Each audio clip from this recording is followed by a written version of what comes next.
Developments in the investigation, there have been an awful lot. We mentioned the 19 names of the hijackers. There's more to that as well. Your CNN national correspondent, Mike Boettcher. 4,000 special agents chasing 36,000 leads and circulating to 18,000 law enforcement agencies a growing list of people they want to question. The Federal Bureau of Investigation has also forwarded a list of more than 100 names to numerous law enforcement organizations.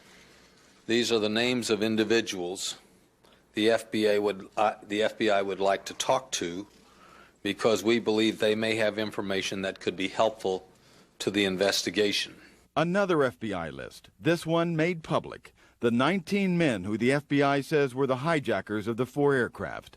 7 of the men were pilots, according to CNN terrorism analyst Peter Bergen. 13 of them have recognizable Saudi tribal names from the west and southwest of Saudi Arabia, an area where bin Laden has recruited.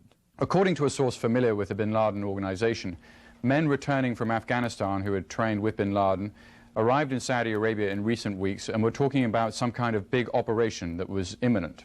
The FBI searched this apartment in San Diego, where in those final stages, Monday before the attack, 3 men left town in a hurry.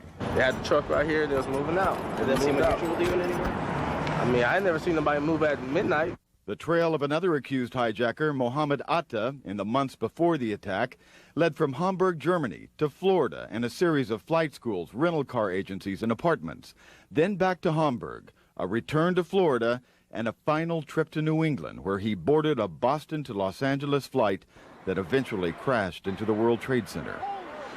U.S. intelligence sources tell CNN the entire terrorist operation required so many people and special skills that they believe several terrorist groups had to be involved.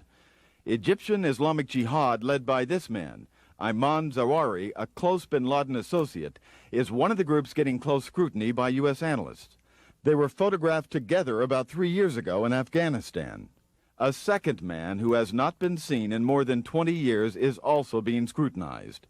Imad Mughniyeh, who is suspected by U.S. officials of masterminding a string of terrorism attacks against Americans, including the 1983 suicide bombing of the U.S. Marine barracks in Beirut that killed 241, has had numerous contacts with bin Laden since 1994, including face-to-face contact in the Sudan at an Islamic conference. This, according to Western and Mideast intelligence sources. A founding member of Lebanese Hezbollah, Mughniyeh is believed living in Iran. U.S. officials remain convinced that bin Laden was behind Tuesday's attack, but believe the day's mega-terrorism marked the debut of a new, larger, and more dangerous organization, a group with many heads and many faces. Mike Boettcher, CNN, Atlanta.